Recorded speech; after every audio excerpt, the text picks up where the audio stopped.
Peresmian Mahkamah Syariah dilaksanakan di Banda Aceh pada hari Selasa, tanggal 1 Muharram 1424 Hijriah, tanggal 4 Maret tahun 2003 Masehi. Upacara peresmian dilaksanakan di Gedung DPRD Provinsi Nanggro Aceh Darussalam, yang dihadiri oleh Gubernur dan Wakil Gubernur Provinsi Nanggro Aceh Darussalam, beserta dihadiri oleh para menteri dan tim pusat, yaitu Ketua Mahkamah Agung Republik Indonesia, Profesor Dr. Haji Bagir Manan SH, Menteri Dalam Negeri, Dr. H.C. Hari Sabarno SI, MM, MA, Menteri Kehakiman dan HAM, Profesor Dr. Yusril Ihsa Mahendra, Menteri Agama, Profesor Dr. Said Agil Husin A. Munawar MA, Direktorat Jenderal Bimas dan Penyelenggaraan Haji, Haji Taufik Kamil, Direktur Pembinaan Peradilan Agama, Doktorandus Haji Wahyu Widiana, Wasekjen Mari, Doktorandus Haji Ahmad Kamil SH, dan yang lainnya, yang tidak dapat kami sebutkan satu persatu, sedangkan dari daerah kabupaten kota, hampir semua bupati, wali kota hadir bersama para muspida. Eksistensi Mahkamah Syariah di Aceh telah ditopang dengan berbagai undang-undang dan peraturan lainnya, yakni Undang-Undang Republik Indonesia Nomor 44 Tahun 1999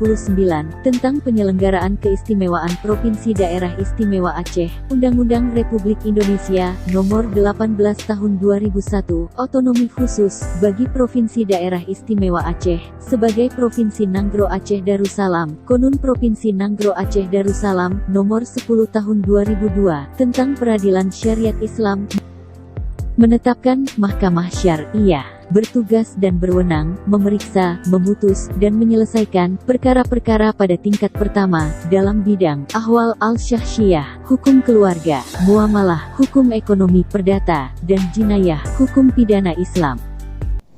Video ini mereview kembali adanya Mahkamah Syariah di Aceh.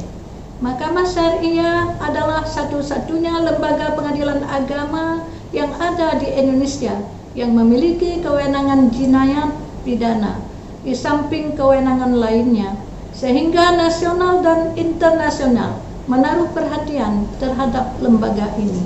Untuk itu, pemerintah Aceh perlu mengambil peran dalam mensukseskan lembaga Mahkamah Syariah sebagai salah satu lembaga keistimewaan Aceh.